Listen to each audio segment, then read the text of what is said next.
शुभेंदु अधिकारी बंगाल में बीजेपी के पहले सीएम तो बन रहे हैं, लेकिन वो हमेशा से बीजेपी में नहीं रहे हैं। उन्होंने अपनी राजनीति की शुरुआत कांग्रेस के साथ छात्र राजनीति से की। 1995 में कांथी नगर पालिका में पार्षद बने। ममता बनर्जी के साथ टीएमसी में चले गए। 2006 में टीएमसी टिकट पर विधानसभा का चुनाव जीता। 2007 के नंदीग्राम आंदोलन में एक बड़ी भूमिका निभाई। बंगाल में वाम मोर्चा सरकार के खिलाफ माहौल बनाया। 2009 में तमलुक से लोकसभा के सांसद बने। लंबे वक्त तक ममता बनर्जी के सबसे करीबी नेताओं में से एक रहे। ममता बनर्जी से मतभेद के बाद 2020 में बीजेपी में आए और बंगाल में बीजेपी का प्रमुख चेहरा बन गए। 2021 में नंदीग्राम सीट से ममता बनर्जी को हराया। 2021 में बीजेपी ने नेता विपक्ष की उन्हें जिम्मेदारी दी। 2026 में भवानीपुर सीट से ममता को एक बार फिर हराया।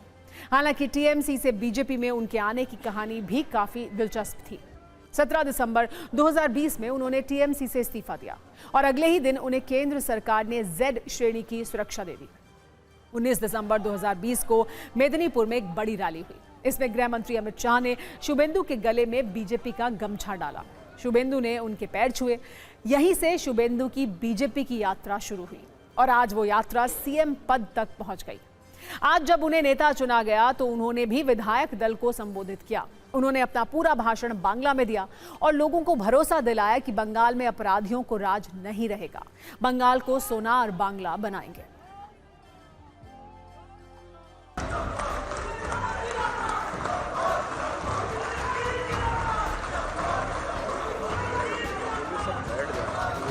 আমাদের নেতা নরেন্দ্র মোদী জি যে গ্যারান্টি দিয়েছেন সব গ্যারান্টি পূরণ করার কাজ ভারতীয় জনতা পার্টির সরকার করবে।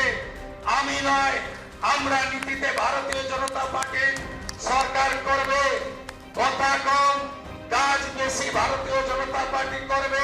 আমি আপনাদের কাছে কথা দিতে পারি, আগামী মন্ত্রিমণ্ডল, আগামী বিধায়ক দল, সর্বোপরি ভারতীয় জনতা পার্টির সংগঠন, বিচারধারার সঙ্গে যুক্ত লোকজন এবং অসংখ্য পশ্চিম বাংলার সাংস্কৃতিক চেতনার রাষ্ট্রবাদী নাগরিককে নিয়ে আমরা সংকল্পপত্র প্রত্যেকটা সময়বদ্ধ সময়ের মধ্যে পূরণ করব।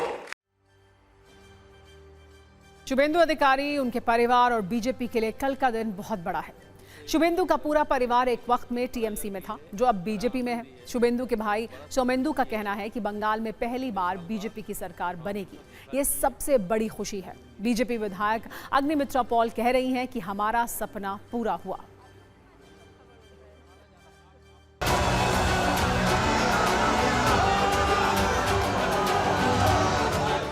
और मेरे भाई तो वो है ही, ये तो कोई अस्वीकार करने का बात नहीं है।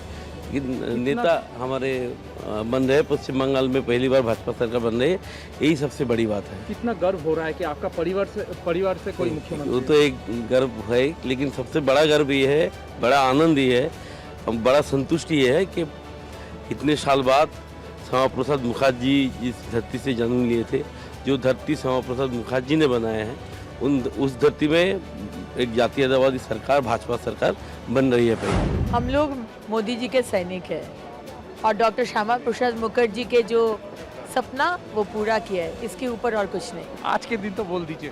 बोले ना, वो सपना पूरा हुआ, बस और कुछ नहीं। धन्यवाद देना चाहता है बंगाल के लोगों को, स्पेशली महिला को। मुख्यमंत्री ममता बनर्जी जो थे, एक्स मुख्यमंत्री, और उनका भतीजा अभिषेक बनर्जी, इनके खिलाफ भी काफ़ी आरोप थे। क्या उसके ऊपर भी कोई फाइल खुलेगी? डेफिनेटली अगर दुर्नीति, करप्शन और खून, धर्षण के ऊपर केस खोले तो आज जो केस बंद करके रखा गया है वो तो केस खुलेगा। ये कॉमन सेंस से यही लगता है। बहुत अच्छा लग रहा है कि इतने दिनों का परिश्रम का फल, कई जनरेशन का परिश्रमों का फल आ गया। आप लोग जो लगातार कह रहे थे ममता बनर्जी की सरकार खत्म होना चाहिए, तो खत्म हुई, अब आप लोगों का टारगेट है, कौन सी टारगेट है, कौन सा पूर्ण करना है? हमारे होने वाले मुख्यमंत्री ने सारा चीज़ बता दिया। जो मैनिफेस्टो में लिखा हुआ है उसको पूर्ण करना, मतलब भरोसा पत्र जिसे हम बोलते हैं बांग्ला में, उस भरोसा पत्रों में जो लिखा हुआ है, मोदी जी ने जो गारंटी दिया है, मुख्यमंत्री जी ने जो, उर्वी मुख्यमंत्री जी ने जो बताया है, उसका ही वही हमारा टारगेट है।